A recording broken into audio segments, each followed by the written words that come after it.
Good evening. The opinions and statements voiced by our guests do not necessarily reflect the opinions of this network. Enjoy the shows.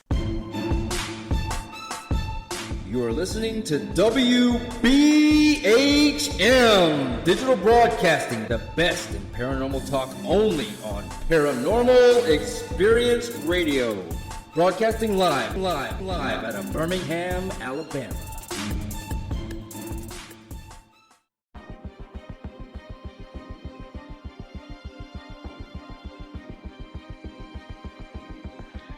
And welcome to the Full Spectrum Project. I am your host, Brian Clune.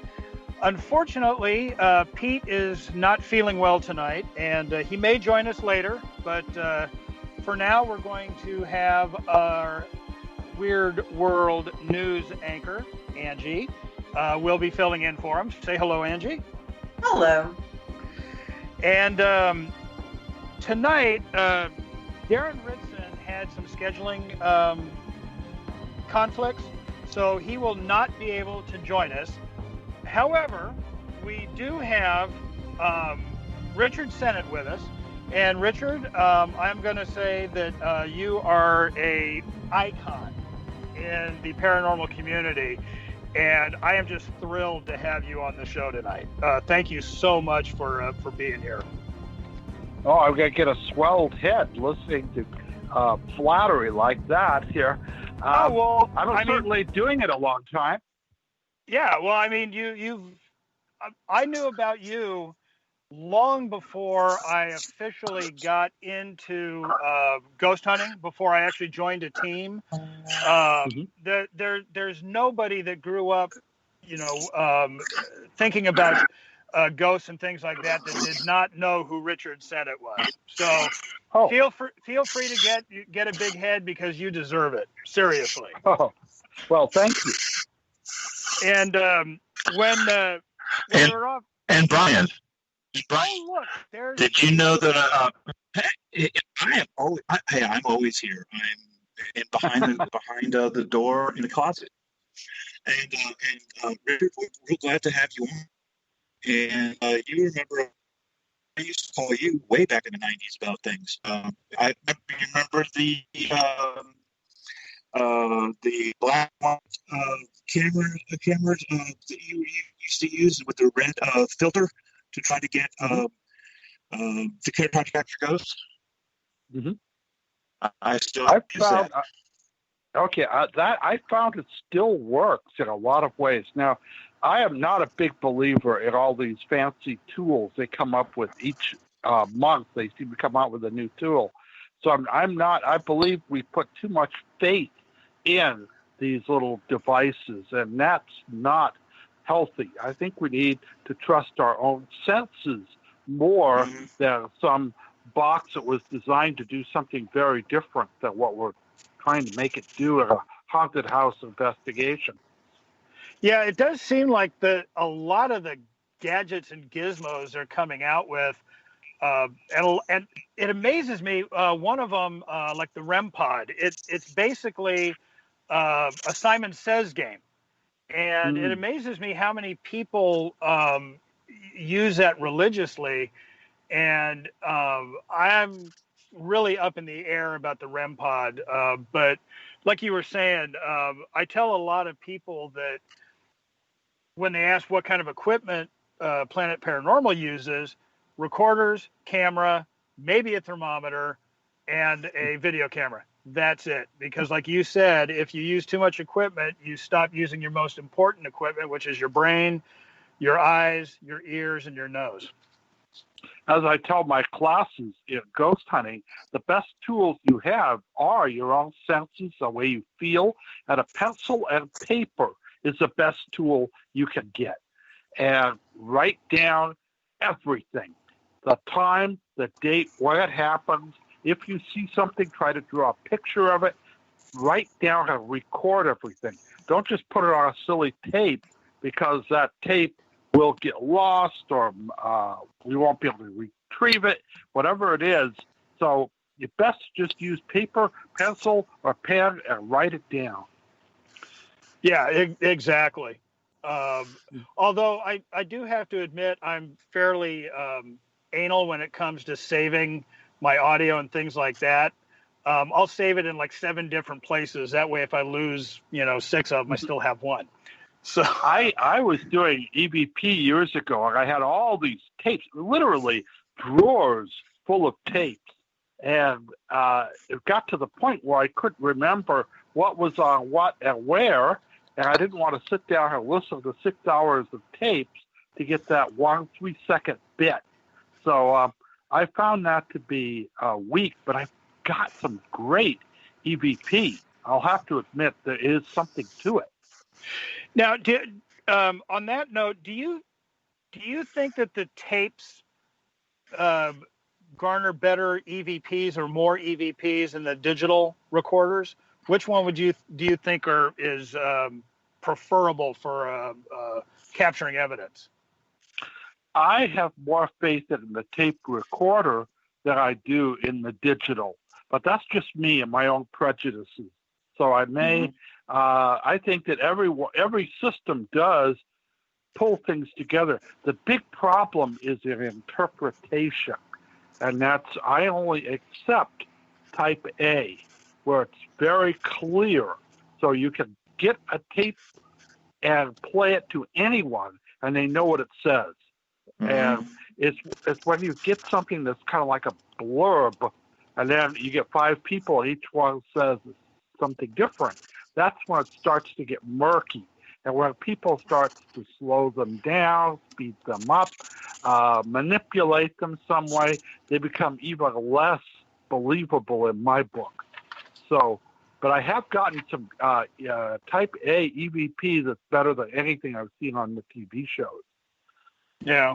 But, yeah, I had one story. This one guy, he lived in San Francisco, and he went to the Bay where Scott Peterson had dumped his murdered wife, and he went there taped, and he said, I have this tape that says, in a woman's voice, Scott murdered me. And so I said, I got to hear this. I want to hear this. So he did. He drove all the way down from Martinez down to Ventura, where I live, and he set up all of his equipment, big speakers and everything. And he said, I want to hear this. I definitely want to hear this. And because this would be earth-shattering if it were true.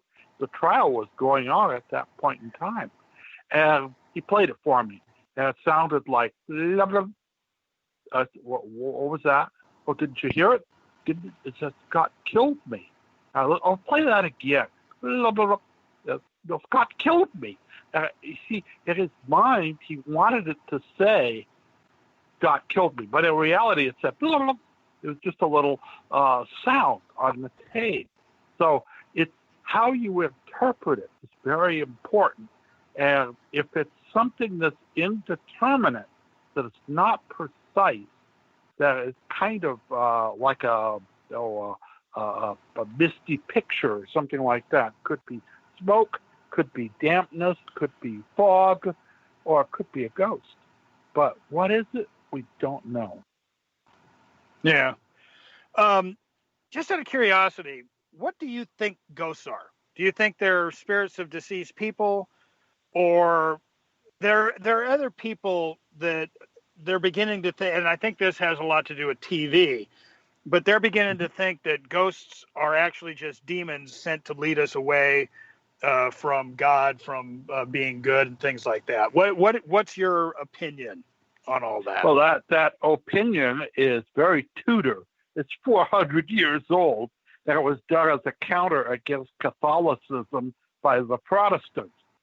So some ghosts, a minority, by the way, are identified as loved ones, and some do give messages. We're talking about 10%. The vast other amount are certainly something else. I believe there is no one explanation. And the idea that they're all spirits of the dead wandering the earth like zombies, I don't think so. It just doesn't make sense. Now, what are they? I have a whole list. One of the most current theories is they may be indications of a multidimensional universe. In other words, there are many, many different universes, just like ours. And these other universes exist all around us, and they have examples of ourselves living in them, in these multidimensional worlds. And occasionally that world and ours, the layer between them gets thin, and we see images from that other world. And they could be people whom we in our dimension know as dead, who may not be in the other dimension as dead. I know that's kind of Star Trek-y, but it's certainly a theory, and it might account for other paranormal events, like Bigfoot, for instance. In another universe, he didn't die out because Bigfoot is just like Giganticus, who died out 30 million years ago in our universe, but maybe in theirs he still exists. And that might account for why he can't be found, because popping in and out from these other dimensions. That's one theory. Might explain UFOs, too, because you see a UFO in the sky, and I think it's from the Pleiades or something. It really might be just the Jetsons going to work, you know. Right. So we're looking at another thing. That's one theory. Another theory is they are warped in the fabric of time. That they were, and I've gotten a lot of this from Civil War reenactors. You know, those people who dress up in uniforms and decide to pretend to kill each other for fun. Now, I actually do that, so let's not get too out there with this. But go ahead. But a lot of my best stories come from reenactors who are out in the battlefields of Civil War, many times on the anniversary, and they actually see other units, and they say, "Oh, look, we've got more people." And they wave at them, and they all disappear. And I've gotten so many stories of reenactors who've had these encounters. So it could be they're warped in the fabric of time. You're not seeing a ghost army. You're just looking through time to where a real army marched through that area. Gettysburg has all kinds of different stories about this, but every battlefield has something like that. If there's a tragedy like a battle where somebody, thousands died, you know, sometimes within minutes, it leaves something behind. So that's one theory. Well, you know, these are warped in time. You know, the San Jacinto battlefield out here in Texas. I've heard from many of the reenactors that after the reenactment of the day, that they would hear gunfire. Well, you know, of course, being in Texas, you're going to hear gunfire anyway. But it was more. It was more out there on the field. The visuals of apparitions almost doubled as far as what they've told me, and some are even very, very solid. I had one person tell me that they started talking to a reenactor to turn around and find that the reenactor disappeared. So that's a possibility. It might have been something too. There was a friend of mine who was in Florida, and there was an old Confederate fort there, and they were doing a reenactment. He was out there, and this officer came up and started to rebuke them for sitting around and not, you know, following discipline. And they played along with them until he disappeared. Really? So these things. Well, there's another theory that there is. And it's actually, I've tried some experimentation, and that is something called re-stimulation. It has different names, but essentially, if you do an activity and it reflects something from a haunted past, it causes paranormal events to increase. So your odds of picking things up increase. If you wear old-fashioned clothing, if you sing old-fashioned songs, if you play games or music, it seems to make things more, paranormal. I've found that's the case in some of the places I've gone to. And I think maybe these Civil War reenactors are doing just that, re-stimulating these latent paranormal elements that are still in the environment. Yeah, I was going to ask you if you thought that just the fact that they're going into the battlefield and recreating the battle, whether that, like you said, is stimulating the spirits coming back, thinking that the battle's going on again, or something to that effect. Yeah, that could very well be it. We don't know for certain, but I do know that if people do try restimulation, it seems to improve the psychic, the things you can pick up, either with your equipment or visually. It just makes the number of events far more recordable than it would be ordinarily. Yeah. Now, getting back to this multiverse theory that you put forth, do you think that's where the doppelganger originated? Do you think that could be? Yeah, because I've often wondered about that, whether the doppelgangers actually are ourselves, but from a different multiverse. And I know that term's being used a lot now, multiverse, but it fits. I believe you're quite correct. I think you have your grandfather dies, and then you look up, and there he is again. It might be in the other dimension, in the other universe. He's still alive. He hasn't died yet. As you're just getting this faint image, and then you see yourself. So many famous and gifted people tend to have this experience, like Catherine the Great of Russia. One of their better leaders, actually. Fierce and savage as she was, she actually gave them good government for a change. And she saw herself on the throne and ordered her guards to shoot the image. They saw nothing, but she got them to shoot. Abraham Lincoln saw himself as a doppelganger. Others have had that happen. So it's not really that odd that people have had things like this happen. Well, Sharon Tate did too, didn't she? Did she see her see her death when she was in? Yeah.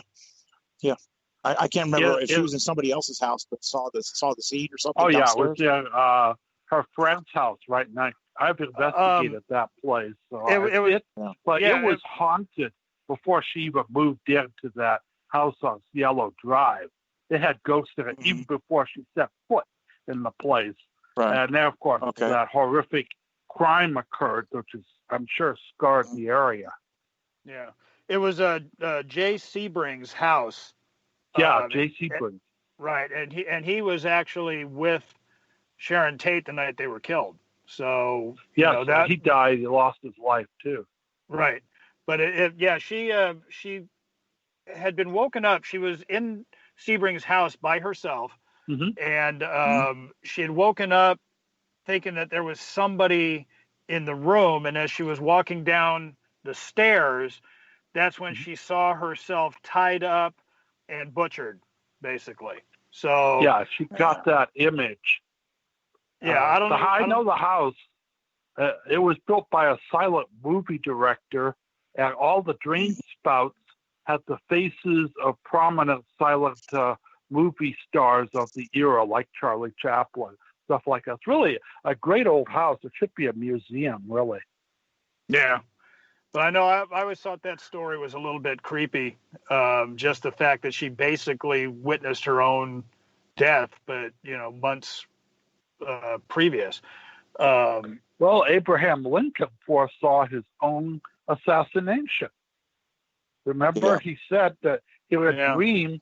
He walked around and he found all these people around a casket, and he asked the guard, who's dead in the White House? And he said, the president who was shot by an assassin.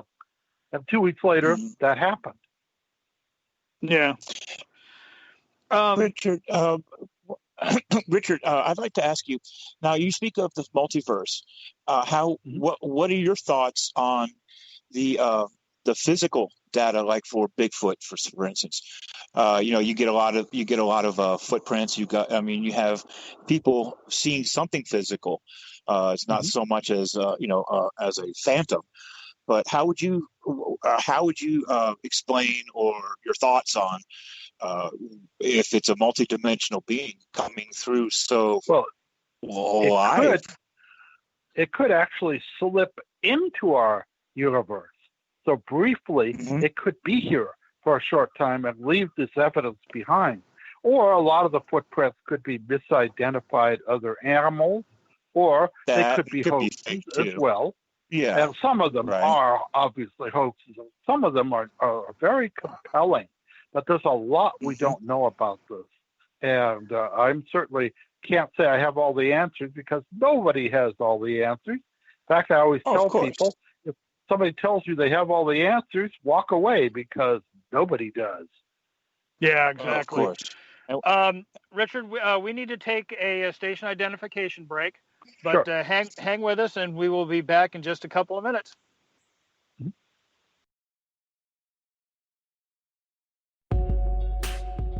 You're listening to WBHM Digital Broadcasting, the best in paranormal talk, only on Paranormal Experience Radio, broadcasting live out of Birmingham, Alabama.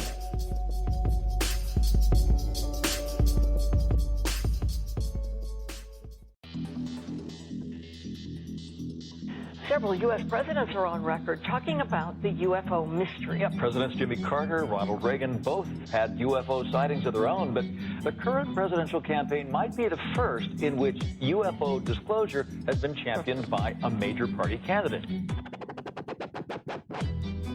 DIA, CIA, it moves around, is operating a program to train psychic spies to spy and use their powers against Russia. John Ronson writes about this in The Men Who Stare at Goats. The first known sighting of a ghost took place right after Abraham Lincoln was assassinated in the late 1860s during the administration of Ulysses Grant. Project Paperclip, Clinton releases it all in 1998. Possibly the unequal cooling of its surface. I say, do you still think it's a meteor, Professor? I don't know what to think. The metal casing is definitely extraterrestrial. It's a place where UFO hunters and scientists gather to examine paranormal activity in the region. Some of the documents, this is bringing Nazi scientists into the United States to work here. So we fought against the Nazis, and it's not, this again is not a revelation. As early as 1947, 1946, we knew some of this, right? On the paranormal, will we see U.S. President Barack Obama's foreign policy go intergalactic in a quest for gold stolen by aliens? We'll tell you at least how the White House responded to claims the chief executive has been teleporting to Mars. But let's get to today's Capitol account. UFOs, hauntings, psychic abilities, conspiracy, ESP, cryptozoology. There are many things that remain unexplained in the inexplicable world, and we're talking about them here, looking for answers on WBHM Digital Broadcasting, Birmingham, Alabama. The truth is out there. Thank you for listening to WBHM Digital Broadcasting out of Birmingham, Alabama. The time is 23 minutes after the hour. Welcome back. You are listening to the Full Spectrum Project on WBHM, and we're broadcasting from Birmingham, Alabama. If you're not in the chat room, please join us at WBHM-DB.com. And if you want to call into the show to ask questions of the guest or us, the number is area code 205-533-7982. And we have been talking with Richard Sennett, and unfortunately, Pete had to leave. He has not been feeling well. He hung in there like a champ, but was just feeling so bad that he felt it would be better if he just went and laid down. So Pete, we hope you feel better, get better, because it's a lot more fun to torment you when you feel good. Mm-hmm. Did I just say that out loud? I did. I gotta stop doing that. So, Richard, I wanted to ask you a question. Earlier, when we were off air, we were kind of talking about television shows and how that's been influencing investigators, new investigators, and how they conduct their investigations. And I'm with you on the fact that we need to kind of go back to old school, where we don't rely on too much equipment. We rely on our senses, our brain. But what do you think the current state of the paranormal community is today? And do you think that TV has way too much influence with the new investigators? Yes, very much. In fact, one of the things that I found that's most disturbing is they're doing all their stuff in the dark. So they have these low light cameras, where they make the people look really spooky and their eyes glow and all that. But ghosts do not appear in the dark. They are around all the time. Some of the best sightings are in the broad daylight. It's not like ghosts check in at midnight and go to work hunting. It's just they're there all the time. So you don't need to have a dark room or a dark thing. Now, does it make a better TV show? Yeah. And it's great to utilize fear a lot. Now, a lot of the tools, you know where they come from? The movie Ghostbusters. Remember the Spectre detector? Before the Spectre detector, there really wasn't a lot of tools being used in ghost hunting. And it all came from that movie. And, of course, those were just props. They were not real. And nowadays, we're using all sorts of different tools. I found them to be sometimes helpful and sometimes a complete hindrance. And the best tool I've found so far is a K2 meter. But all these spirit boxes and stuff like that, I tell people if you want to rely on that, you might as well get a magic 8-ball. That'll probably be just about as effective as some of these other things. Or even a Ouija board. And they all give me a funny look like I've just turned into a demon or something. But no, it's not. It's not. I think it's chasing a chimera. It's gone down the wrong path to put all your faith in things like that. I'm far better with tape recorders, with photography, things of that nature. I use a lot of dowsing rods, and a lot of ghost hunters in England are really good with that. So English have had a big thing with ley lines, all that other stuff. I found them to be helpful, but you have to use them with a layered approach. In other words, if you go to a room and the rods cross at the doorway and you can't say there's a ghost there, all you do is mark it down. Now, if you get 3 people coming at 3 different times who have no knowledge of the past groups and they hit the same thing at the same spot, you have something. But you have to be very skeptical in a lot of ways before you attribute something to a paranormal means. Right. And that's another thing that really kind of gets me nowadays with most of the investigators. It seems like they go in just automatically assuming that everything is paranormal. Right. It seems like they want to debunk not the paranormal, but debunk the fact that it's not paranormal. Well, it makes a better show. Yeah. And if you, as I say, if you did real ghost hunting, it'd be very, very boring. So, of course, they're going where, and this is the thing that bothers me. So many of these shows go into demonology. Oh, it's a demon. Oh, it's going to get you. It makes a good show, but it's certainly not true. Most ghosts are benign or neutral. There's no one actually. No, I will rephrase that. I have, in my career, 45 years, I have come across some evil stuff, which is very much described as demon-like. So it does exist, but it's very, very rare.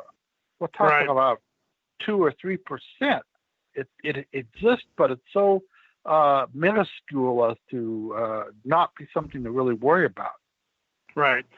Well, and I know, and I don't think Peter James was the first one to say this, but he always would mention that ghosts are just dead human beings. So if the person was a nice person, a very good person while they were alive, they're going to be that way now that they're dead. If they stayed around as a ghost, and if they were a mean evil type of person, they're going to be that way in death.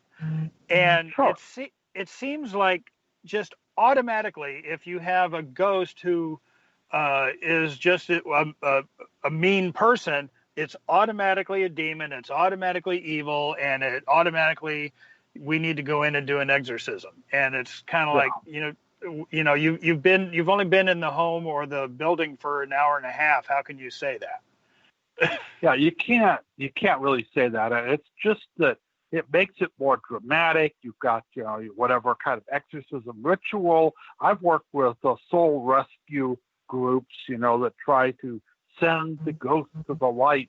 And they only work about half the time, if that. And sometimes they help for a week, but then it all comes back. So it's very indeterminate. But there's also a link between the ghost or whatever entity it is in the house and the people. I've had this house where all kinds of people have had to say it's haunted. The people finally move away and fear and panic. Another couple moves in, nothing happens. Kind of like the Amityville house. Well, kind of like that in a sense, but now that's been made into a kind of fictitious sort of place. Right. I don't think there was much going on there at all, but it made a great book. In fact, they talked to the writer, Anson, and he said, I don't know if it's haunted. I just wrote the story. Yeah, but I the couple, remember that. the couple who brought the story out and that they used, they made billions of dollars on that. Oh, yeah. They made a little cottage industry out of their experience at the Amityville house. And so there is money to be made in the paranormal. I haven't been able to find a way to do it, but there are. But I'm afraid I don't think I could become that much of a charlatan, I suppose. Yeah, no, believe me, I get you with that. We had a question in the chat room, and they wanted to know if you had ever been on an archaeological dig. Yes, I have. And in fact, I've done a lot of archaeology, all in the Southwest and California. My focus was Spanish colonial, so the old missions, the presidios, stuff like that. In fact, that's what got me involved in all this stuff. I was going to just do archaeology and teach. And then one night, I saw a ghost. And I saw it. Now, I'd seen things before, but I was always able to discount them and say, oh, that's just my imagination. That's a flutter of the eye, a trick, an optical illusion, reflection, what have you. But this time I couldn't. I had seen it for well over 2 minutes. It was a monk. This was a mission. I thought it was a real living person. I walked up to it to talk to the brother because monks lived there. It's a mission, right? And they were nice folks, by the way, Franciscans. And I thought it was late at night. I could invite him to the kitchen and have a snack and talk, because they're great talkers, by the way. Wonderful people. I walked up to him, I got about 10 feet away, and he just vanished. Right? And before my eyes, he wasn't there anymore. And I could see everything, the details, the shadows, everything about him looked like somebody wearing a monk's habit that was there. And then, of course, they weren't. And I went, what the heck happened? And I realized that we were walking on gravel. My footsteps made a sound on the gravel, but his made no sound. So he couldn't have been like he just ran away or something. I would have heard him. But that kind of bothered me. So I asked the the monks who lived there the next day. I said, "Oh, by the way, are there any ghosts here?" And they gave me a whole litany of different ghosts, including Brother Joseph, who was a member of their order, a wonderful man, by the way. In fact, they considered him like a living saint. He was just always doing good things. But every night he would leave his room or go into the church and pray for an extra hour. And after his death, he was an elderly man. He died there. He's buried there. And they still see him going on that same path to the church to pray, which is what I encountered. And that sent a chill down my spine, and that's about why I decided to become a ghost hunter. I wanted to see what was behind it all. And I've been doing it now for 45 years.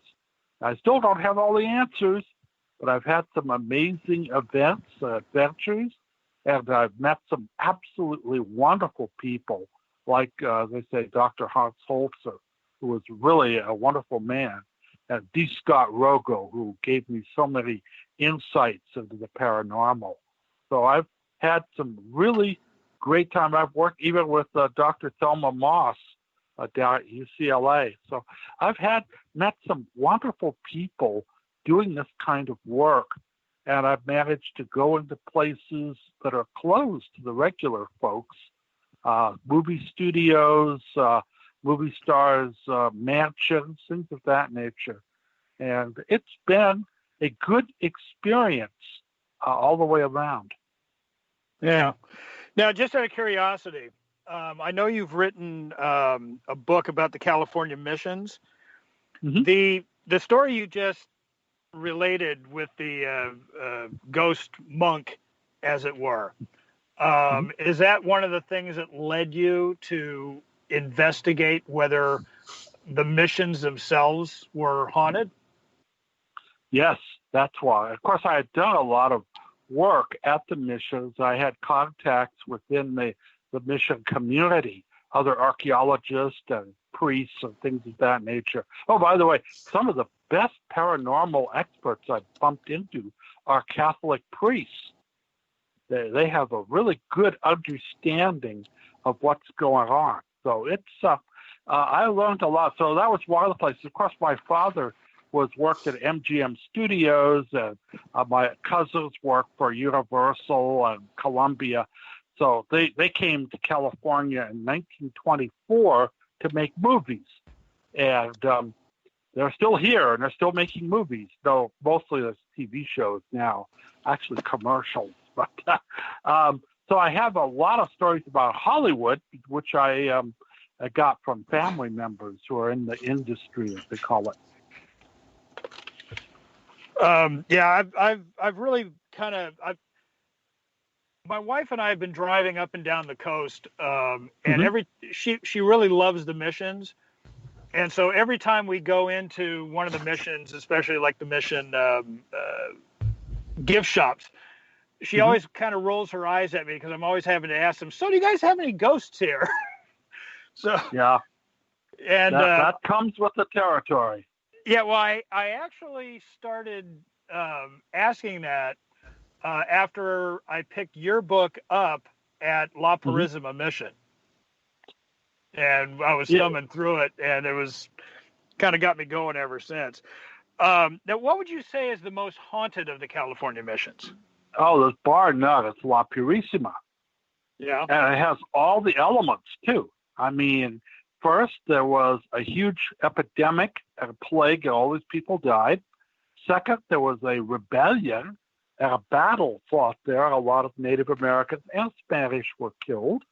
And so you've got not only the horrors of smallpox and the changes demanded by the Spanish of the native people, but also you had a horrible battle between the native people and the Spanish soldiers.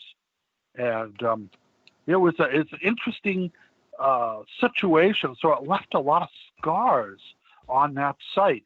And when things are right, you can have all kinds of experiences there. I've had things happen at that mission that just chill my bones thinking about it. In fact, it was one of the events that took place there that inspired me to write the book about ghost dogs in California. I went into the Padres' quarters where a ghost monk had been seen. I walked into the room, and there was a dog curled up on the floor asleep. Now, it looked real. It didn't look like a ghost, except it moved its head and looked at me, and then it disappeared. I was 6 feet away. I could identify the breed even. It was a greyhound. So these lean, skinny dogs that are so good at racing, you know. Right. So I even asked around, and I found that the greyhounds were actually used by the Padres to chase down game. There may be a few Native Americans who tried to escape. I don't know. But other that wouldn't ghost surprise hunters, me. other ghost hunters have seen it too. In fact, a guy named Hernandez was with a team, and at another part of the mission, while he was setting up his cameras, this was right outside the wine room. They have a room where they used to store their wine. And while he was setting up, he heard this growl and saw this big dog leap right at him. In fact, it was so startling and so unexpected that he fell back on his butt, and his camera went flying and everything, but the dog just disappeared. Now, later on, they were actually videotaping some of the rooms that night, and they did get a shadow on one of the walls of a dog. Now, it makes sense. The dog would have been put there to make sure nobody, Native American, Spanish soldier, or anyone else, got into the wine and helped themselves to a few bottles. So that I could see it as a guard dog, and the dog just saw these ghost hunters, not knowing that they were there just to get paranormal activity, but might be out trying to steal a bottle of wine, and so it attacked them. So these sightings are what kind of stimulated me to write this new book. You said that you had gone into the monk's room where you saw the dog. Is that the same room where the rangers come in every morning and it looks like the bed has been slept in? Yes, that's a room. That's it right there. Same one. Yeah, I've gone in there and found that bed messed up, and they make it each night.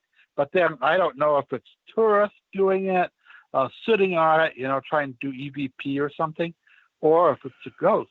But if this is okay, I'll tell you a true story. I don't think it's even in the book that I wrote. We had a group of people, ghost hunters, from a class I was teaching. We were in the chapel, and in the rear of the chapel was nobody else there but us that afternoon. It's not an active church. And we were right in the back of the church. There is a confessional. And this confessional was the old style, which used a blanket in front of where the priest sits. And we actually had a lady doing the mediumship on it. And she said, if you're here, ghost, give us a sign.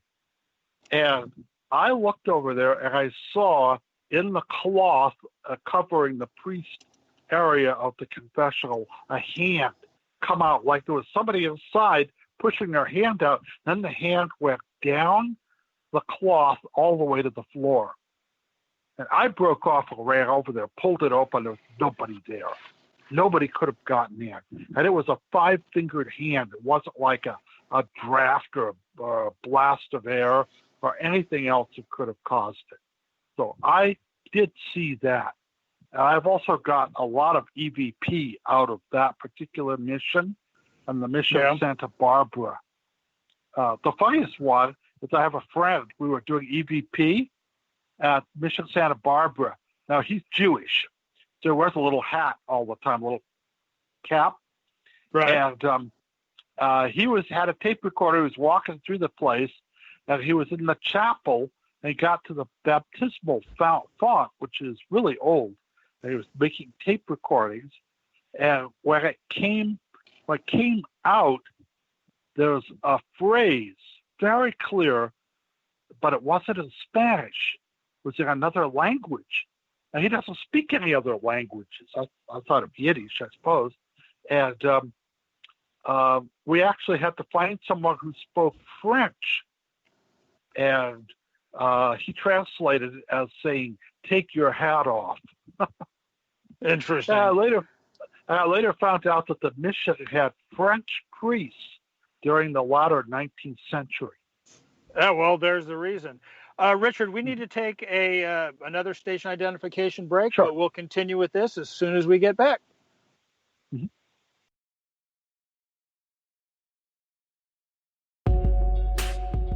You're listening to WBHM Digital Broadcasting, the best in paranormal talk, only on Paranormal Experience Radio, broadcasting live out of Birmingham, Alabama.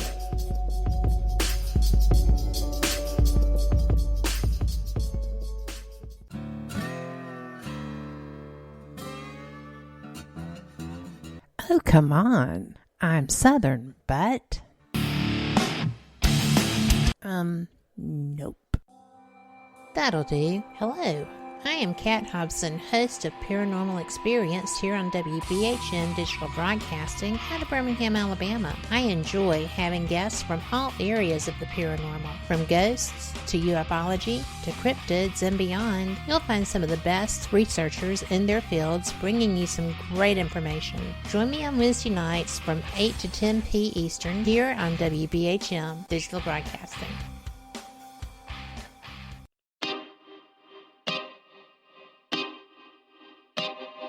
This is Jason Bland, host of Midwest Paranormal Presents Paranormal Soup, where we stream live as a webcast every Sunday night, 11 p.m. to 2 a.m. Eastern, with guests who will blow your mind. Live ghost box sessions where you can call into the show to see if the spirits will talk to you, and the world wide web of weird with the latest in paranormal news and evidence. We're bringing the weird every Sunday night, 11 p.m. to 2 a.m. Eastern on our Facebook page and YouTube channel. Don't forget to follow and subscribe.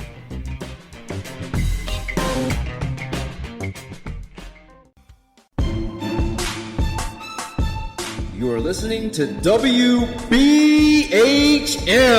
Digital Broadcasting, the best in paranormal talk, only on Paranormal Experience Radio. Broadcasting live out of Birmingham, Alabama. Thank you for listening to WBHM Digital Broadcasting out of Birmingham, Alabama. The time is 45 minutes after the hour. Welcome back. You are listening to the Full Spectrum Project on WBHM. And if you haven't joined the chat room, please go to WBHM-DB.com. And if you would like to call in with a question, please dial area code 205-533-7982. We have been talking with Richard Sennett, and we had just kind of gotten into his book, Ghost Dogs of California. And I was going to ask you how you got the idea, but you basically were saying that it came from the ghost dog you saw at La Purisima. That's correct? That's correct. That's what stimulated me into that. But since then, I've seen a couple of other things, too, regarding ghost hounds. But and I've talked to a lot of people who've seen these kind of strange apparitions that are out there. And I focus just on California because this is where I've done most of my work investigating. So it's only normal that I should do that. But they're all over, really. There's ghosts in New England, the South. There are whole books written about the ghosts of the southern states, as well as the Southwest. Nevada has quite a number. I was talking to Janice Oberding, who is the grand dame of Nevada ghosts. And she had some stories about El Dorado Canyon, which was a gold rush area. A lot of the dogs do seem to go from the gold rush era. And the reason for that is simple. The miners were fearful of being robbed or had claim jumped. And so they would get big, mean dogs and stake them out. But then if the miner went into town and got killed or died or who knows what, the poor animal would starve to death and be left there. So there's lots of different stories about them because of that. Yeah, I hate hearing things like that. I mean, leaving a dog like that is just not right, no matter what the situation. Well, well, of course they probably didn't plan to be killed. So, well, yeah, but you would think that, especially if they're going into town, why not take the dog with you? Well, I wanted to guard the mine so people wouldn't steal it. Oh, well, yeah, you did say that. Yeah. Apparently my brain kind of shut that down. What happens when you get old? I know what you mean. So as an investigator, was the La Purisima ghost dog the only one you've seen? Have you seen ghost dogs before the one at La Purisima, or is that just the one that was the most clear that got you started? Well, I had one other experience with a ghost dog, and this is bizarre. It's not a whole dog. It's a half a dog. A half a dog? Yeah, the front half, the two paws and the middle. Okay, we moved into an old house where I first got married. Are you sure it wasn't a Chihuahua? Nope, it was a big dog. It looked like a shepherd, and it was in our house. We had a hardwood floors. It was a 1920 house, and we hear like the claws of the paws clicking around on the stuff. And I was there by myself, and I looked, and there was a dog head looking at me down the hall. I thought, oh, kind of the doors open, some stray dogs walked in. So I went down the hall. I found the door was closed, and there was nothing there. Then my wife saw it, and then my son saw it. He said, oh, there was a big doggy down there. He was a little kid at the time. And finally, I turned and walked into the dining room, and there was the dog, but just the front part of him, and there was nothing beyond the midsection. Now, right after that, I was at work, and my wife answered the door, and the former owner, a young man, came in and to the house. He wanted to see if any mail had been sent to his old residence or something like that. And so they talked for a while, and he said he had a prize dog, and it had gotten out and was ran over in the street in front of our house, very busy street. And then finally, it had been ran over. The back end of the dog had been crushed, and he took it and it died in his arms in the front lawn. Well, it looks like we've lost Richard. We'll see if we can try and get him back. We have a question in the chat room about ghost cats. And believe it or not, I have actually seen a ghost cat. We were on the Queen Mary, and people have been talking about this ghost cat probably for a good 2 or 3 months. And everybody kept asking me, have you seen this ghost cat? Have you seen this ghost cat? I'm thinking to myself, yeah, I don't think there's such a thing as ghost cats. And actually, hello, Richard's back. Let me finish this story real quick, Richard. And jump in if you want, Richard. Somebody had asked a question about ghost cats, and I was telling them about a ghost cat on the Queen Mary that everybody kept asking me if I'd seen, and I didn't really believe in ghost animals. So, and I know you've investigated the Queen Mary quite a few times. So, we were back in the change room, and I was sitting down into one of these little cubicles that they have back there, and there's no lights back there at all. And I'm sitting there, and I can hear other investigators, we're kind of all doing our own little, well, not our own little EVP, but everybody was asking questions. One person would ask and another person. And as I'm sitting there, I look and I see the perfect silhouette of a cat. And it stops right in front of my cubicle.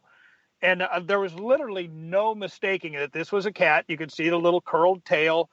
And I could sense that it turned its head, looked at me, gave one of those little cat shakes that cats do, and walked off. So I immediately just kind of looked out of the cubicle, and there was nothing there. And I mean, literally, there was no mistaking that was a ghost cat. What kind of cat was it? Could you identify its breed? I couldn't, like I said, and there's no lights there. I could just make out that it was the silhouette of a cat. It wasn't a fuzzy cat, so I would say that it was most likely maybe a domestic short hair or something like that, because it wasn't one of these puffy felines. But yeah, and everybody was laughing at me because I'm like, I saw it. So, well, it's very good you saw that, and you should have asked some of the historians on the ship if they had cats there historically. Yeah, people have been wondering how or why the cat would be on the ship. And in all the research that we've done, I've never heard of cats being on the ship. However, they did have kennels for dogs and areas for cats on the ship. So it is quite possible that it could have been a passenger's cat that passed away on the ship or something like that. I'm not really sure. That's very possible, but sometimes I know ships had cats to keep down the rats and mice that accumulate on ships. That's true. I'm actually, and my wife actually had mentioned this. She goes, "Are there ghost raccoons?" Because the ship has raccoons all over it right now. Oh, really? No, I know of no stories of ghostly raccoons. I just know this about raccoons. We have the elephant for the Republican Party and the donkey for the Democratic Party. The Whig Party, which no longer exists, but they had an animal mascot. It was a raccoon. Really? I never knew that. So, yeah, I didn't either until quite recently. But anyway, so defunct political parties. The Queen Mary, that area, the changing area next to the swimming pool, very haunted. I got some wonderful photographs taken there. I've got an EVP there. It is very intense, whatever it was. Now, why? I don't know. Maybe there's some reason. Maybe something happened there during World War II. Maybe someone was trapped in a changing room or raped or killed or who knows what. Whatever horrible thing happened, it certainly has left something behind in that area. Well, there is a story that there was a woman who was killed on the ship, and it was while they were out at sea, and so the master at arms they had been looking for the killer, and they supposedly, and I've never been able to confirm this story, they supposedly cornered the guy in the area underneath the stairway, and he committed suicide instead of allowing himself to be caught. Now, a lot of people think that the ghost that has been dubbed Grumpy is this person, and he's been given the name Roland by one psychic. So we're not absolutely positive, but it could be him that is causing the uneasy feelings, as it were, in the change rooms. No one's really quite sure, like well, it's possible, but that ship is like a lot of haunted sites. You'll have ghosts that are seen, then they'll disappear. They won't be seen, or they'll be replaced by new ghosts. It's almost like a changing of the crew. I've seen that happen at a lot of very well-known haunted sites. We'll have one ghost seen for years, and all of a sudden they're no longer seen, and a new ghost is seen. And that'll happen. It's almost like they have a lifespan or something. It's kind of a weird phenomenon I have yet to figure out. Yeah, well, it seems like, especially in England, some of the ghosts they have there have been around for, forever. It seems, from the 1400s, 1500s, 1200s. It seems like they hang around quite a bit over there in England and Europe itself. And even here in California, we seem to have quite a few spirits from the Spanish era, and even from the ancient Native American era. So, anyway, Richard, we need to take a break for the Weird World News with Angie Mole. And during the news, feel free to kibitz. I always do. If Pete was here, he would too. But we would like to welcome Angie and the Weird World News. Good evening, gentlemen. Hi, Angie. Good evening, listeners. How is everybody? Absolutely fantastic. Great. Wonderful. I'm about to retire. Woohoo! I'll be working until the day after I'm done. Okay, so literally as we speak, two sizable chunks of space junk may be colliding.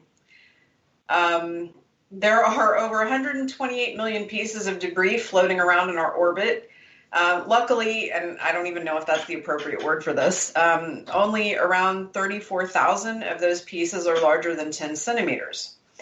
However, starting at about 7:56 Central Time, which was, I'm bad at math, 7 minutes ago, sizable... That's what calculators are for. Yeah. I'll be quiet. I don't have one right now. I can add, I just have a hard time subtracting. So while it won't pose any immediate threat to us on the ground, it could definitely become a problem later. These two defunct pieces, one is a 2004 Russian satellite and the other is a 1989 Chinese rocket stage. And they're on course to pass either within 39 feet of each other or smash into each other. Can we take bets? Can we take bets on smashing into each other? Well, honestly, I have a news feed up right now. I keep refreshing it because I kind of want to give you all an update before I'm done. But they have a mass of roughly 3 metric tons and are in a low Earth orbit 615 miles up into the sky. The issue is that the collision will create more debris, which will also result in a chain of more collisions called the Kessler syndrome. Kessler. Why does that sound familiar? Not important. Not important. We'll not discuss how the FCC gave permission to a company that rhymes with Tsar Think to launch up to 42,000 satellites into low Earth orbit, and they have currently sent up over 700, all of which have a max 5-year lifespan without boosting. I'll take a deep breath.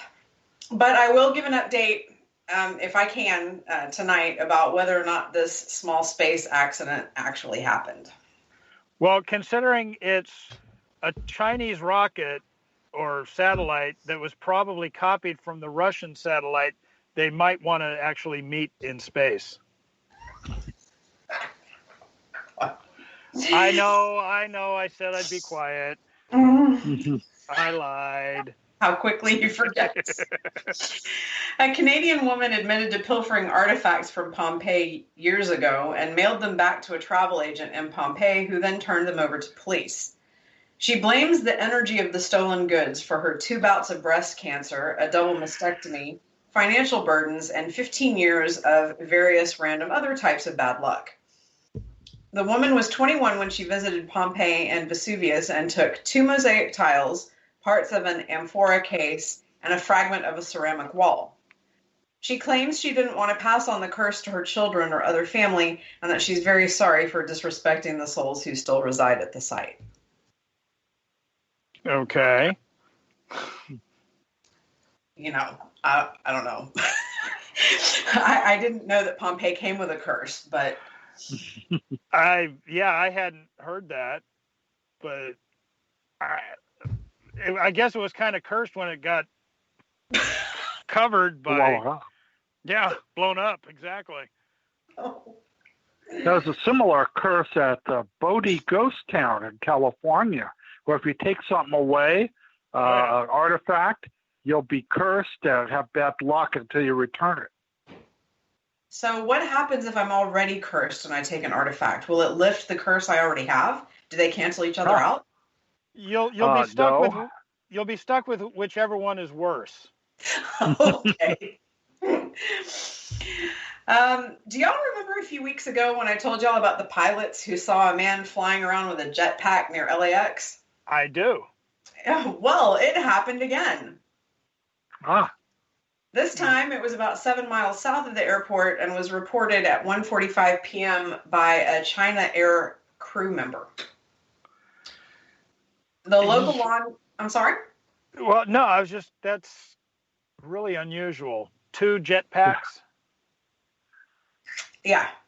Now, if y'all remember correctly, when I first mentioned this, I was like, oh, well, I don't know what's going on, but these jetpacks are so hard to get, and even, finding the parts to make them is almost impossible, blah, blah, blah, blah. Well, I'm, in the 20-something years that I've been doing, paranormal investigations and the research included in it and everything, I am the world's worst skeptic. And so when even things like, the UFOs or, random jetpacking dudes at LAX, I am immediately like, no, there is an explanation for it. But with this happening again, I'm kind of like, now I'm wondering. Well, now, if it happens a third time, you're going to have to be a believer. Is that the threshold is 3? Three's a charm. Okay. Yep. It kind of reminds me of a sign I saw online. It was a sign in real life, but someone took a picture of it and posted it online, and it said something like, am I expected to know everything by my second rodeo? Because that seems like a low amount of rodeos. Yeah, well. Yeah, and Angie, the one from that you mentioned a couple weeks ago, was that south of the airport as well? Do you remember? I do not recall, but if you can give me just a couple of seconds, I can pull up. No, it's not that big of a deal. I was just wondering because Hughes aircraft used to be north of the airport, and I believe there's a couple aerospace industries just south of the airport now. So Well, I'm wondering if they're doing some testing.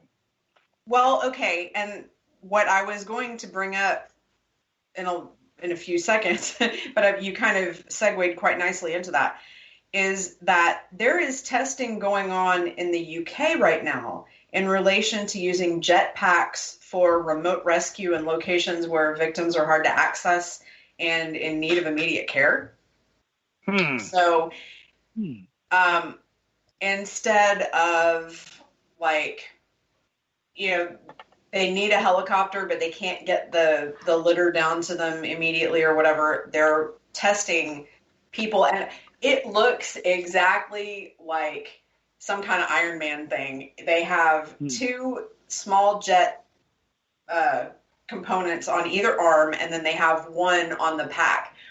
And so, yeah, they're testing that in the UK right now, but I don't know if they're related somehow. It's possible. I mean, England and the United States tend to share technology, especially in things like that. So it very well could be like a joint effort. Although you would think if they were doing it in such a highly populated area as El Segundo, which is the city just south of the airport, that they might let people know so people wouldn't start panicking thinking there's Martians flying around. Right. And I did find the document. It was from September 3rd. And all I have on here was that it was at 3,000 feet. And the word that I used was at LAX, not near LAX. Gotcha. So I don't know. 3,000 feet seems really high for a jetpack, though.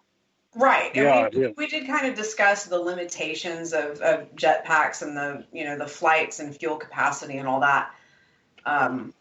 But this one, I did not get an altitude from. So Interesting. Not sure. 7 miles south. Well, I'm south of LAX, so I'm going to be scanning the skies from now on. Oh, that would be so cool. Please do. Yeah. Oh, trust me, I will be. Okay, the last interesting piece for tonight is, and this could actually be a very good debate for a different show, but students at Brigham Young in Idaho are intentionally infecting themselves with COVID-19 so they can earn more cash when selling their antibody-rich plasma after they've been symptom-free for 14 days. One nearby clinic is offering $100 a visit, while another one a little further from campus offers $200 a visit for the first 2 visits. I really fear for our future. In convalescent plasma therapy, doctors use plasma from donors who have recovered from COVID-19 and give it to patients who are still fighting to survive. The FDA approved the therapy in August, and it's being used across the country. The university isn't having it, though, and is, at minimum, suspending students who are engaging in this interesting and dangerous form of entrepreneurship, and possibly expelling some students, although the criteria for the consequences has not been released. It may not be the smartest thing that they could do, but suspending them for it, that seems a little extreme to me. I mean, I have opinions, and my opinion on this is even if they are intentionally infecting themselves, if they are quarantining themselves away from other people on campus and they're not attending classes in person and they're abiding by typical, what we know to be common protocol for it now, stay out of their business. Yeah, as long as they're being safe with it, although how safe is it to infect yourself with COVID? Well, and I think that has a lot to do with it because, as we know now, perfectly healthy people can have terrible, terrible effects, including even asymptomatic people can have weird types of, lasting effects after recovery as well, things that they never had an issue with before. So, maybe it's not the smartest thing, especially not for only a couple $100, because, I'm living in College Station. We have 2 plasma donation, and they call it donation. You get compensated for your donation. So, semantics, but, we have 2, and College Station is not that large. So they're pretty close to each other. And it is very, very common for college students to do it. And so to kind of put it in perspective, the plasma donation centers near me advertise somewhere around $80 payments for the first couple of visits, and then about $20 for each visit after that. They are always running promotions, and it's very popular with the college kids. So, they are obviously paying them higher rates for having the antibodies, but at what cost in the long run? Yeah, exactly. That reminds me, a couple days ago, actually, I was on Instagram, and I have followed something called Weird History. Mm-hmm. So this kind of goes right along with your weird news. They were talking about how back in the Victorian era, people would purposely infect themselves with tuberculosis so they could get the ashen look. And I remember thinking to myself, wait, your looks are so important that you will give yourself a deadly disease. It was just mind-boggling. Well, there's quite the market for tapeworms too, so I don't know. Now, you know what? Before I lost the 75 pounds, that thought had crossed my... No, it didn't. Oh, God. Oh, because I was about to say, really, Brian? Because same. But I'm not kidding. You know what? I believe you're not. That's just wrong. I'm sorry. Well, guys, that is all I got for y'all today. Thank you for listening to the Full Spectrum Project's Weird World News on WBHM-DB, Birmingham, Alabama. And with that, let's get back to the interview. All right, and welcome back to the Full Spectrum Project. We have been speaking with Richard. I'm sorry. You're listening to the Full Spectrum Project on WBHM. And if you want to join the chat room, go to WBHM-DB.com. And if you want to call in with questions, the number is 205-533-7982. We have been talking with Richard Sennett. And Richard, there's a couple questions in the chat room for you. Oh, good. One person was wondering if you had ever had the chance to investigate anywhere in Savannah, Georgia. Unfortunately, no. I have not spent a lot of time in the South. I have mostly focused on the West Coast and the Midwest, though I have spent a lot of time in New Orleans, which is like Disneyland for ghost hunting. Oh, yes, it is.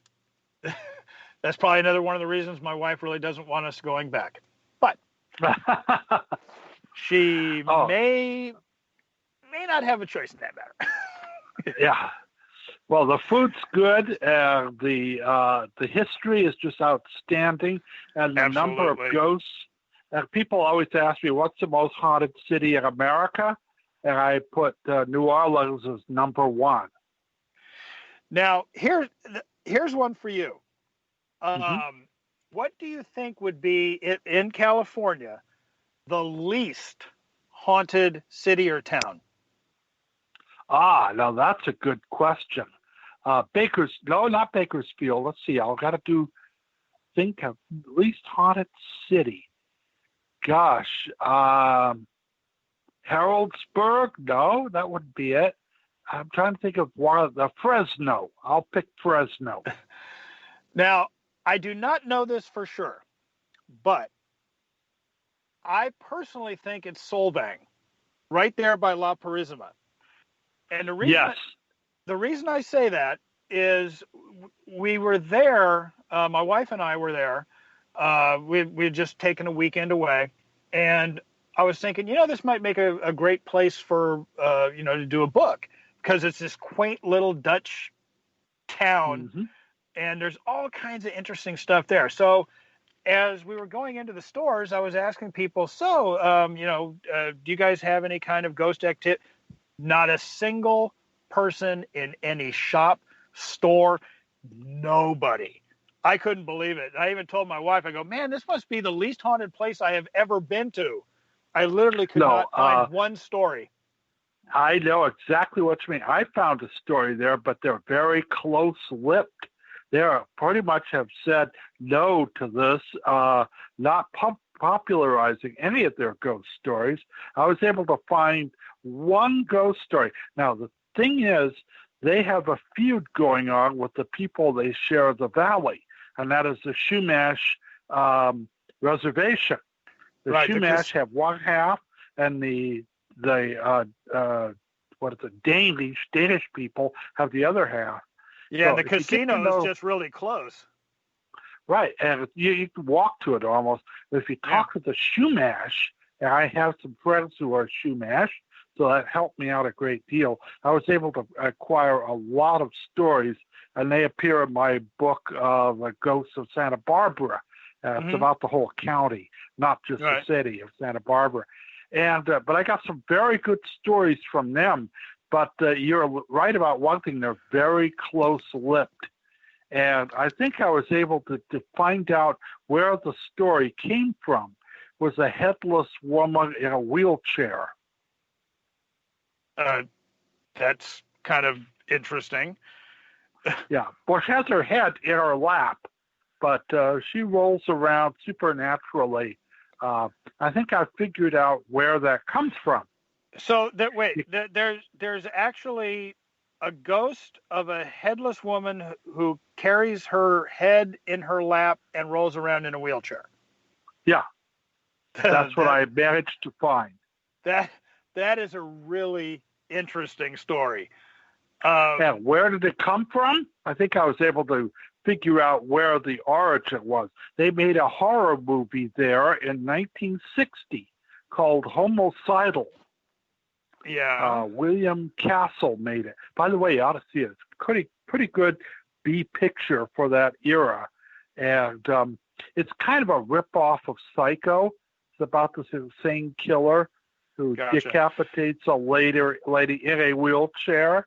And pretty gross for the 1960s. But I think that movie inspired the story of the ghost. Okay, so it's probably not an actual ghost. It's just a story that they tell people. Yeah, it's a folklore sort of thing. But this is very common. It's sort of like the monk scene at the Mission St. Louis Ray of the faceless monk. You know, that comes from. Richard, can you hold on? Can you hold on just a second? Sure. As soon as we get back, we have to take another station identification break, but we'll pick your story up as soon as we get back.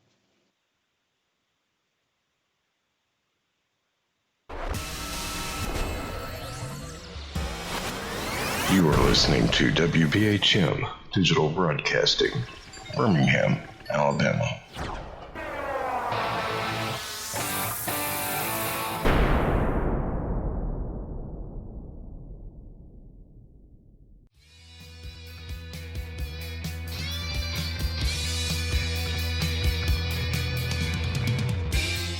Paratalk Radio is your one-stop for all things paranormal, the unknown, and the supernatural. Join us every Monday night at 8 p.m. Eastern, 7 p.m. Central for discussions and guests on topics such as ghosts, hauntings, Bigfoot, UFOs, and more. This broadcast is rated M for mature and intended for listeners over 16 on paratalkradio.com.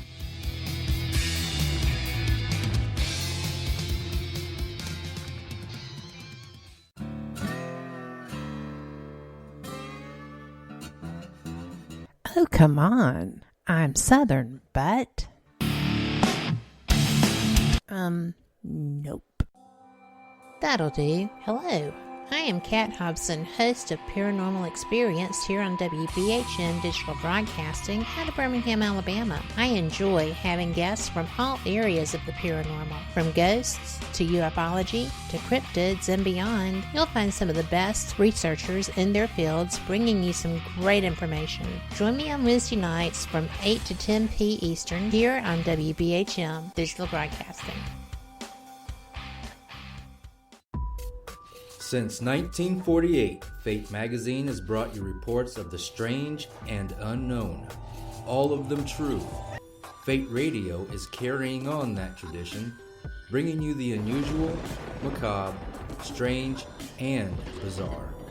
Join host Kat Hobson Sunday nights from 8 to 10 p.m. Eastern on WBHM Digital Broadcasting.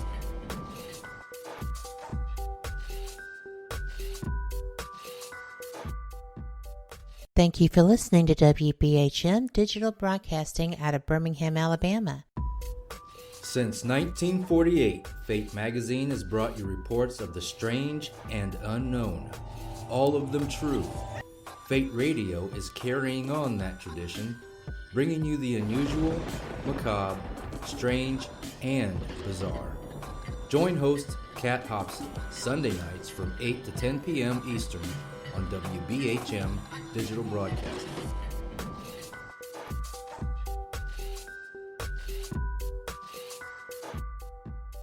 The time is 23 minutes after the hour.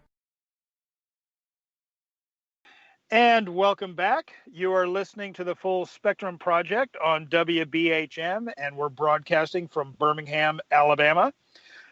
Please join the chat room at WBHM-DB.com. And if you have questions for the hosts or our guest, please call area code 205-533-7982. Now, Richard, you were talking about I don't remember if it was a headless monk or a monk that kind of had. a faceless monk. And Faceless monk. And they see this ghost, and they talk about it. And I found out its source. They made an episode of the very popular Zorro TV series. They filmed it at that mission. And in one of the stories, Zorro disguises himself as a ghost and with a mask over his face, a hood and stuff, and manages to frighten Sergeant Garcia and free the man in the church who had sanctuary. So that episode is what stimulated the whole shebang of the ghost monk. So I don't know if it's real. Probably not. Most ghosts have faces or not faceless. So I think this was one causing the other. But you've got to go in, when you go investigating, you've got to be skeptical too. You can't just say everything can be explained, but you also, on the other hand, you can't just forget the fact there's a great deal of mystery out there we don't know about. But don't be willing to swallow your skepticism or believe everything. That'll get you into a lot of trouble. Absolutely. And, it's funny, like Joe Nickel from the Skeptical Inquirer. Mm-hmm. He calls himself a skeptic, but he's not. No, he's not. He's closed-minded. A true skeptic keeps an open mind. In other words, they don't just automatically assume that it's paranormal, but they don't dismiss the fact that it could be. And that's what a true skeptic does. And that's why I think, like with you, everybody that moves into becoming an investigator needs to keep that skepticism. Right. Don't throw the baby out with the bathwater, but then don't lose your sense of mystery either. Trouble with the Skeptical Inquirer, they are dogmatists. They know there is no ghost, there is no paranormal. And they say, well, if a magician can do these tricks, well, then these all must be tricks done by fraudulent people. In fact, James Randi, the greatest of them all, the magician, he got into a lot of trouble saying that he could duplicate all of the miracles of Jesus with magic tricks, from walking on water to healing the sick or all this other stuff.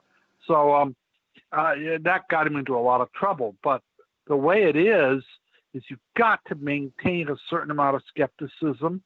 You've got to realize there are frauds out there who will try to pull the wool over your eyes. I've faced a number of them. People, for one reason or another, self-aggrandizement or just for the heck of it, will try to fool you into thinking there's a ghost in your house, even putting up strings of fishing line and stuff to make things move. So there are out there. You've got to maintain that. But you also have to realize there really is a supernatural world. There really is paranormal stuff out there. It is not all fake. Right. What you were just talking about, as far as groups or individuals who will trick you with trying to put up fishing line and things like that. One of the things that drives me up a wall, and I'm not going to say any names, but I saw this online. It was a investigator who charged to come in to investigate your home. Mm-hmm. And then if they found something, they then charged you to get rid of it. And what I thought was so funny about this is, first of all, if you're paying somebody to come in and investigate your house, and then they want to charge you more if they find something, darn well they're going to find something. But the funny thing about this is they had 3 different prices to get rid of whatever they found in your house. They had the half-hour clearing, which, if I remember right, was $150. They had the 45-minute clearing, which was $250, and the 1-hour clearing, which was $300. And I'm thinking to myself, well, wait a minute. If you can clear it in half an hour, why would anybody pay for 45 minutes or an hour? What difference does it make? And it boggled my mind. And then they said that, well, if it comes back, then it's only half price to get rid of it again. It's like, well, wait a minute. Now you're saying that you're charging to get rid of it, but saying that you're not going to guarantee that you're getting rid of it, so you can come back and charge them more to get rid of it again. Yeah, things like that are just scams. Now, when I go out to investigate, I have one set fee. And that one set fee is a cup of coffee. Yeah. That's all I want. If you want to add a donut or a piece of cake, that's okay too. But that's as much as I charge is a cup of coffee. Yeah, that's like with Planet Paranormal, we joke about the fact when people say, so how much do you charge? And we just kind of go, well, if you want to give us a cookie. Yeah. Yeah. You know, because it's like, it's, to me, it's just so unethical to charge for something that can never be proven. That's absolutely 100% correct. But I knew a guy who was charging $500 to de-haunt your house. And most of the time, I mean, he had a little costume he put on, a magic robe, a pyramid hat, and he'd go and he'd do his little ritual. And most of the time, the ghost was still there after he left, and you were left with your $500. And then a psychic lady was charging $1,500 for an hour-long reading. $1,500. Or you could have her teenage daughter do it for $300. But, it's this kind of stuff. And then I even talked to people who paid the price and did it. And the reading they got was really inferior. $20, you could get a much better reading out of the corner psychic. So it's to me, I found when money gets involved, psychic gifts seem to vanish, and it's almost like you try to prostitute it, and it's just whatever you have is gone. Well, one of the things that a lot of people, especially the new investigators who, and it seems like those are the ones who are wanting to charge to go in and investigate a home. They don't realize that, all right, and this goes beyond the ethics of charging. But now, if they are charging somebody for their service and they don't have a business license, they are now running afoul of tax laws and business laws and things like that. If they are charging for something that can't be proven, and you give the client a receipt, what is to keep the client from coming back and suing you in court for something that can't be proven to have come back? Well, I've had that happen to me. I helped this lady out.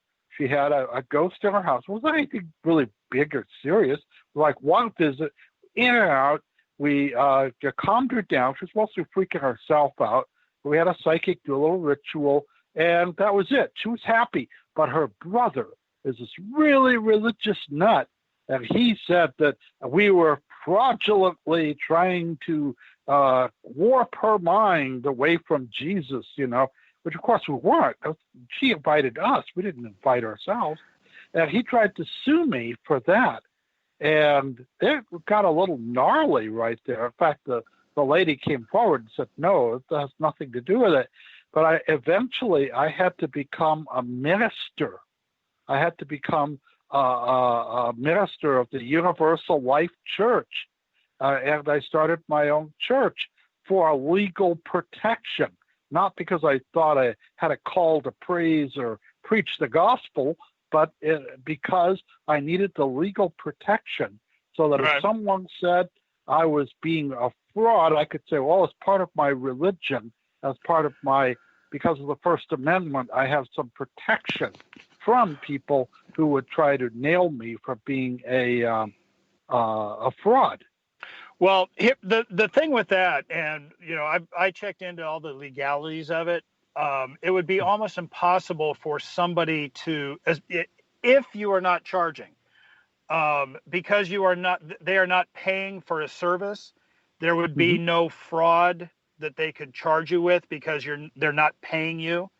You're not guaranteed, like, and I'm sure you do the same thing. We never guarantee that we're going to get rid of a ghost or that we're going to find a ghost. As a matter of fact, we tell people that, 9 chances out of 10, we're going to find a mundane reason for your supposed haunting. Right. And, so as long as, and that's where a lot of these new investigators get it wrong. If they're charging, now all of a sudden they don't have any legal protections and they could end up in a lot of hot water. Yeah, it's on these people. It makes sense. So you go out, you want to be a ghost hunter, you see the TV show, so you buy the expensive equipment, and it can run in the thousands. Oh, yeah. The video cameras, the very special units that study different elements, and you invest several thousand. You want to get something back for your investment. So you feel, well, I've got to use it to investigate. They ought to kick in and help support the cause. But I always tell my students, all of the great ghost hunters of the past were independently wealthy. So go become independently wealthy doing something, then become a ghost hunter. Exactly. Have another profession. I mean, the Hans Holzer was a college professor teaching psychology. He also wrote operas, for instance, and he did all kinds of different stuff. But he just didn't do ghosts. He just did, that was a kind of hobby that grew, kind of what happened to me as well. And it's something that I always tell people, if I had used my ghost hunting as a way to make money, I would have starved to death many, many years ago. Yeah, exactly. Not that good. And there is, if you try to milk it to make it into something profitable, I think that's a big mistake that can lead to all kinds of problems. Yeah, absolutely. I mean, for Bob and I, Bob is a commercial real estate investor, and I shovel asphalt for a living. All right. We're not making money off of going out and trying to help people. So no, you shouldn't. Yeah, exactly. For, any number of reasons. All right. I wanted to get back to your book, California, or Ghost Dogs of California. Okay. So are these ghost dogs, are they dangerous to people? Have you heard of any cases where the ghost dogs have actually harmed somebody? No, I haven't gotten, but there are stories and rumors. But if the rumors are true and they consume you and pull you into the brush, they never find your body. So it might be something to it. Many of the stories parallel ghost dog stories from England. The same sorts of things. They're all black. They have red glowing eyes. Many times they're linked to places where tragedy has taken place. Some are linked to guarding treasures. So they're very folkloric in a lot of ways. But a number of people, many of them I trust, and our friends, have seen such things. And many times they seem to be reenactments of historic events, like at Bodie, the ghost town. There's a dirt road that goes up to the ghost town. Mm-hmm. By the way, if you haven't gone there, you should. It's really wonderful. They were driving up there, and they saw this dog running alongside of the car. And they were traveling very slow because it's a dirt road with gravel and too bumpy to drive fast on. So the dog was keeping up with them. And the lady who was psychic saw the animal and was kind of happy to see it. Then it changed course and ran right in front of the truck that they were in. And they didn't feel anything, but she screamed for her husband to stop, and they thought they had hit the dog. She got out of the truck, and looked around. There was nothing there. I get lots of stories like that, and accounts of weird things, like strangest of all, this one little town in Northern California, they had a sighting of what appears to be a dog, but it had a long, long neck and a head like a snake. Now, what in the world was that?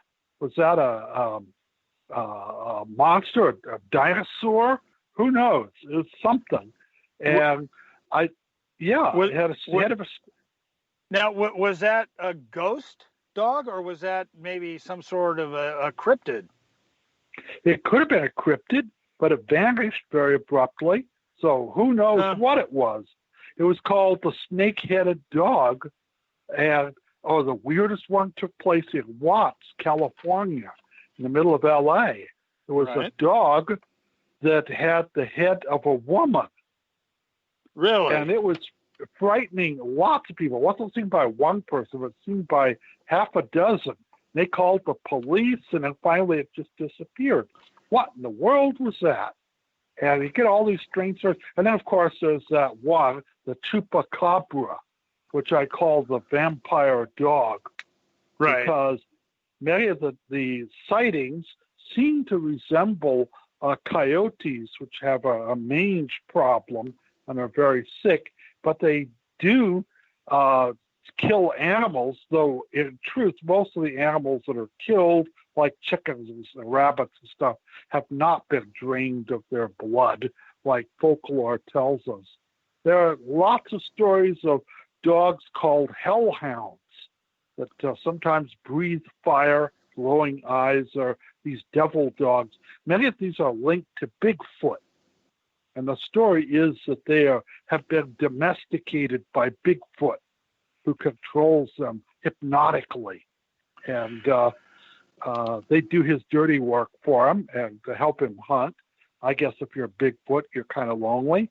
Having a hellhound might be a good pet and could be handy for you. There's a lot of different stories that I've collected. Now, are they all true? I don't know.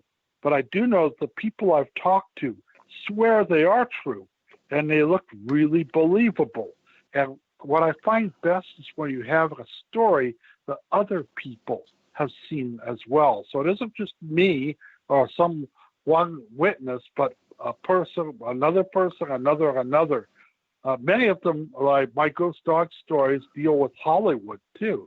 So I have stories of movie stars and their ghost dogs, sometimes walking them about, like Greta Garbo, her very special animal, and the Wolfman himself, Long Chaney Jr., whose name was really Crichton, but Long Chaney Jr., he had a big dog called Moose, who he was seen walking Leo Carrillo Beach. So interesting critters that are out there, and it was a fascinating study. I had a lot of fun doing it. Now, are ghost dogs just seen in California? No, there's a bunch in Nevada, at Washington, New England. There's quite a number of them, as well as the southern states of Alabama, Georgia, Mississippi. There's all kinds of different accounts. It was a fun project, and I managed to go and meet some really amazing people and get their accounts and stories. And several of them are places here in Ventura County where I live, so I was able to get access to the location and actually talk to the witnesses myself. Now, see, that would be fun. All right, we need to take another station identification break, but we'll continue with Richard Sennett as soon as we get back. You're listening to WBHM Digital Broadcasting, the best in paranormal talk, only on Paranormal Experience Radio, broadcasting live out of Birmingham, Alabama.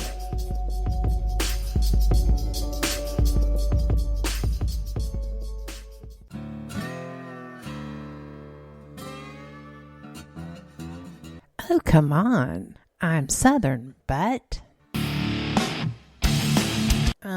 nope. That'll do. Hello. I am Kat Hobson, host of Paranormal Experience here on WBHM Digital Broadcasting out of Birmingham, Alabama. I enjoy having guests from all areas of the paranormal, from ghosts to ufology to cryptids and beyond. You'll find some of the best researchers in their fields bringing you some great information. Join me on Wednesday nights from 8 to 10 p. Eastern here on WBHM Digital Broadcasting.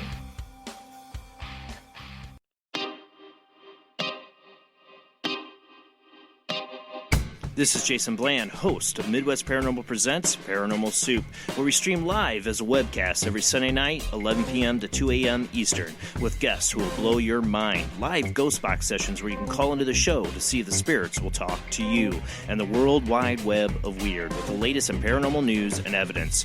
We're bringing the weird every Sunday night, 11 p.m. to 2 a.m. Eastern on our Facebook page and YouTube channel. Don't forget to follow and subscribe.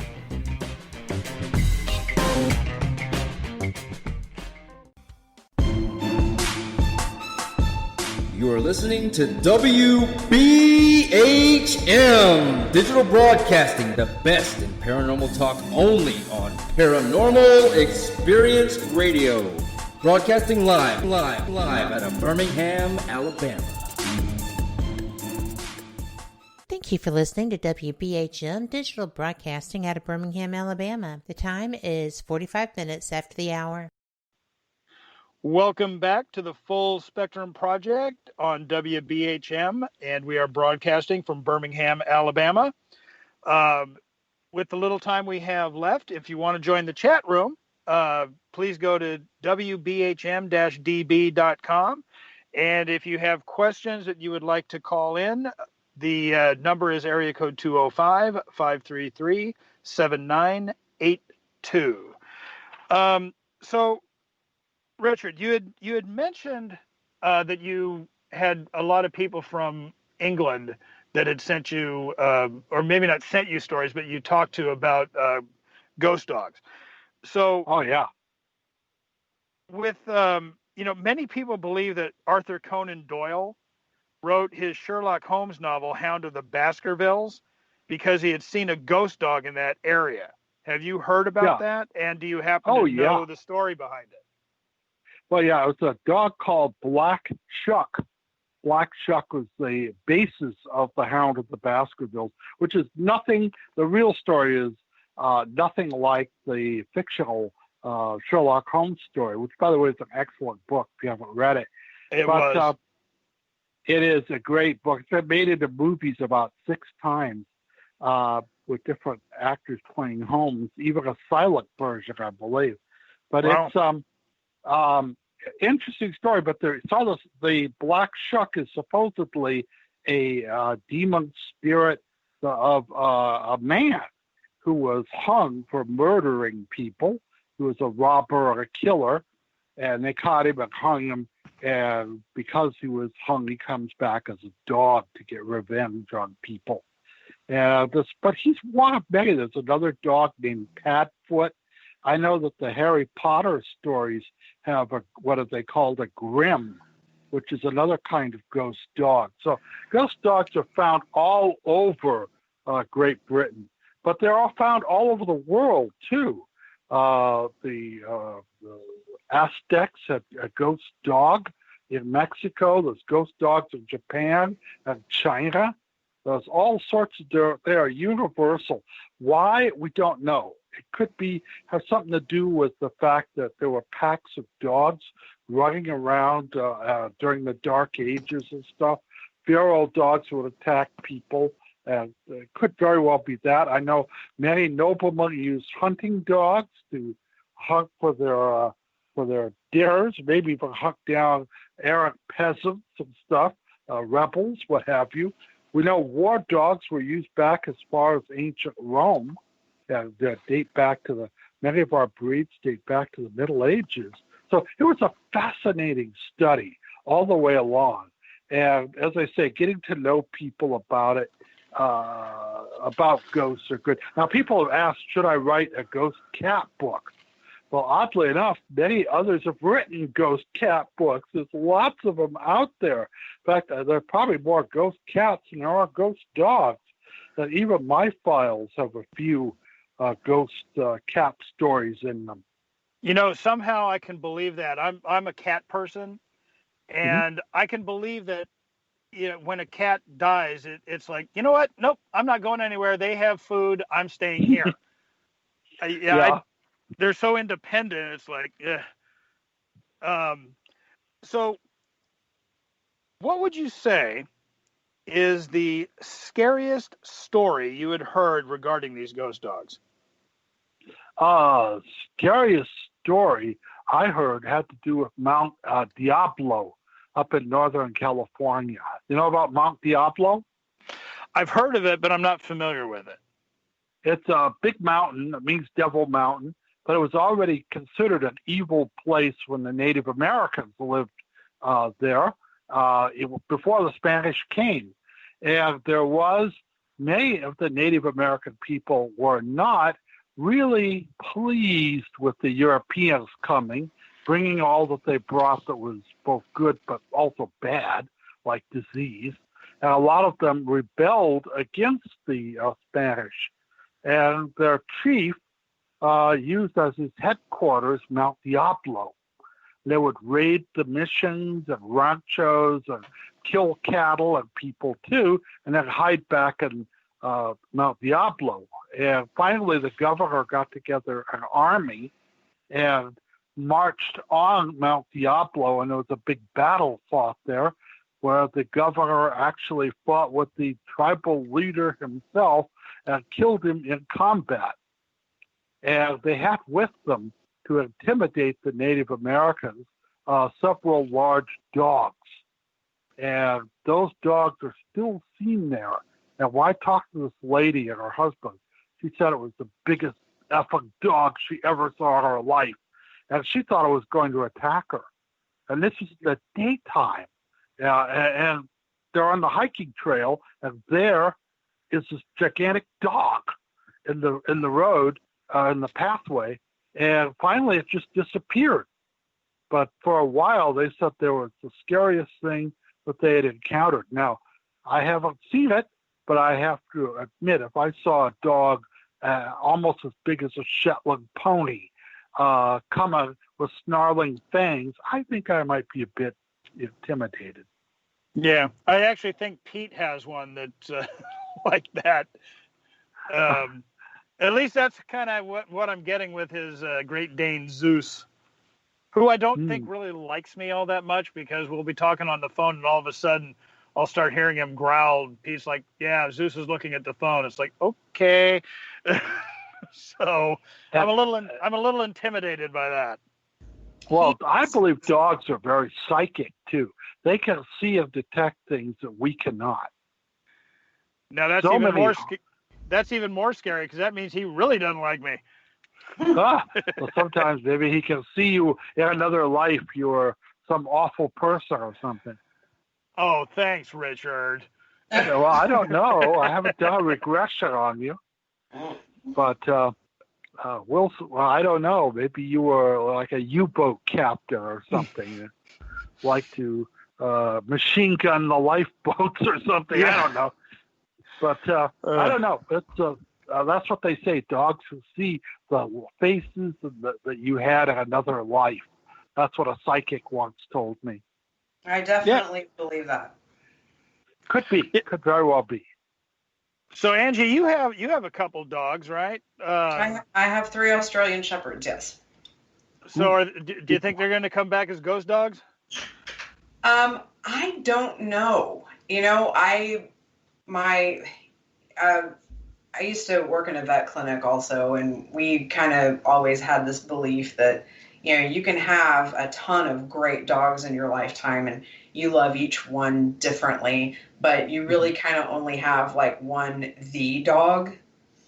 And I had my the dog already, and her name was Holly. And like the carburetor, not the plant. And she was exactly like me, just in canine form. And, you know, I always kind of felt like, you know, she knew about, I talked to her about everything. Like she was a great listener. Not much of a conversationalist, although she did talk back. But she never came back. And I thought that was kind of weird. I always assumed that she would, you know, kind of like, you know, what you and I were talking about a little bit earlier today. You know, I just kind of always expected that I would sense her, or my current dogs would sense her or something, and that hasn't happened. Well, I've often wondered, like, and you know I'm a cat person. Right. I still don't know why you advertise that, but yeah. Because cats are the best. The best. I mean, I do have 2 dogs, but, cats are like better. I don't know how to explain it. I actually blame Terry for this because I've always liked animals, but I really wasn't a cat or a dog person. And she was always a cat person. And so she turned me into a crazy cat lady. But she did. Yeah. But I just keep thinking, okay, like Richard said, there's been a lot of books about ghost cats. Mm-hmm. Okay. And I'm thinking with the amount of cats that we have lost over the years, most all to, old age, if they all came back as ghosts at one time, the one thing now think about it. You wouldn't have anything left on a flat surface in that home? No, but here's the thing. They would all be fighting constantly. I mean, we have a couple cats now, and if I'm petting one of them, the other one has to run up and push the other one out of the way, and then that one starts a fight, and it's just like, oh my Lord, I cannot imagine having all of these cats come back and no. Hello. Speaking. Hello. Yes, Hello? you called. Yeah, the phone dropped me. You're back on, Richard. Oh, good. We only have a couple minutes, but I wanted to ask you one question that sure. has to be asked. The Olivas Adobe. You are very well known for investigating this historic location. Can you give us a brief history of the ghosts at the Olivas Adobe? This place just seems very haunted. Well, I was the manager there for 10 years. And so because I was there 24/7, or well, it seemed that way, so every day I had more opportunity to see ghosts. So people have had numerous stuff happen, not just me. In fact, we just had a sighting just a few days ago on the 7th of a ghost woman standing on the balcony. Well, it's all locked up because of the COVID virus. So it's all closed now, yet there was a woman there who vanished on the balcony. So it was built in 1847 by Raimundo Olivas, who was a wealthy landowner, and it is now a museum. It was opened to the public in 1972, and it is now restored. It's a house museum, but people have gone there and seen a woman in white, a little girl, a ghost monk, and even a ghost dog. So it's in my book as well. So why do you think the Adobe is so haunted? Well, I think first it has to do with, this is another element of ghost hunting, is buildings with thick walls built of natural materials tend to have more ghosts. Like you think of a castle made out of big rocks. An adobe is made out of mud and dirt and all piled up, and they're quite kind of thick. Also, a lot of life went on there, and these leave traces, elements behind. You know, like people died there, they suffered there, they had arguments, they had births, deaths, marriages, the whole gambit of life. As such, I think these leave traces behind. Some have called this like a house memory. It's like a little bit like a videotape. And so are they true ghosts? I don't know. But they are persistently seen over and over again. And hundreds, not just dozens, not a couple, but hundreds of people have seen the ghosts at the Olivas Adobe in the last 10, 15 years.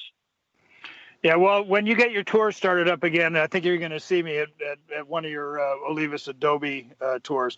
All right, we only have a little bit less than a minute, but can you tell people where they can get your books and any chance of getting signed copies of your books? It would be hard to get me to sign them. You get it from Amazon.com. So go to Amazon.com. The title is Ghost Dogs, the Ghost Dogs of California, Haunting Hounds of the Golden West by Richard Sennett. And do click on it. I kept it at a good low price. You can get it in a paperback or with a Kindle download if you want to just read it. I think it's $2 if you do that way. I kept it low. I want people to have fun reading it. So, but trying to get it signed, well, that's going to be a bit of a challenge. You're going to have to come contact me either on the internet or contact me in some way, come to Ventura where I live or to the Olivas Adobe where I'm giving a tour, and I will sign it at that point. But signed copies might be a little bit hard to get. A little difficult. Well, I think what people ought to do is get your book and then take one of your tours and have you sign it while they're on your tour. Well, listen, Richard, we are out of time, but I just wanted to say thank you so much for being with us. I would love to have you back. There are so many books of yours that I would like to discuss. So hopefully we can have you back again. Now, next week, we are going to be joined by Tui Snyder, and we're going to be discussing her new cemetery book about cemetery symbols and her other books. So until then, please be safe, stay away from COVID, and we will see you next week. Since Pete's here, Pete, you want to say goodbye? Yes, I would like to say thank you to Richard, and I would like to say to all of our listeners, thank you for listening, and we look forward to seeing you next week. And Angie? Say goodbye, Angie. Goodbye, Angie. There you go. Richard. I knew that was going to happen. Richard, again, thank you so much, and we will see you guys next week. All right. Happy hauntings, everyone.